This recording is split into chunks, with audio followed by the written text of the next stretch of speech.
Welcome to Kenton's videos. Enjoy the video. You begin by verifying virtualization support and installing a hypervisor. Boot into BIOS or UEFI and enable VTX or AMDV. This step makes CPU virtualization available.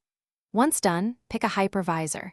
VirtualBox for ease, KVM/libvirt for native performance, or VMware for features. Then install via apt, DNF, or pacman.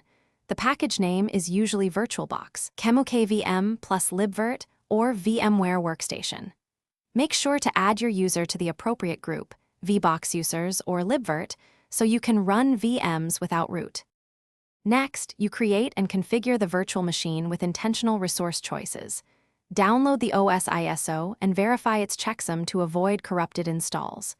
In the hypervisor GUI or virtinstall command, set CPU cores, RAM, and a virtual disk.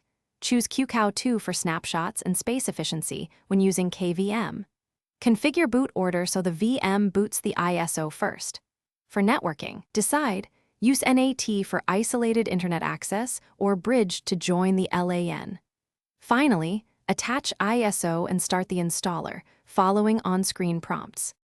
To finish, install guest editions or OpenVM tools so the VM has proper drivers, shared clipboard, and dynamic display resizing. Once the OS is configured, take a snapshot of this clean state. This makes rollback easy.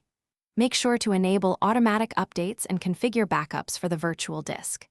If something goes wrong and the VM fails to start, check hypervisor logs, confirm your user is in the libvirt or VBox users group, and verify VTX/AMDV remains enabled in firmware.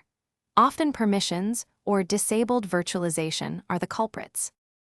Thanks for watching. Consider subscribing if we helped you.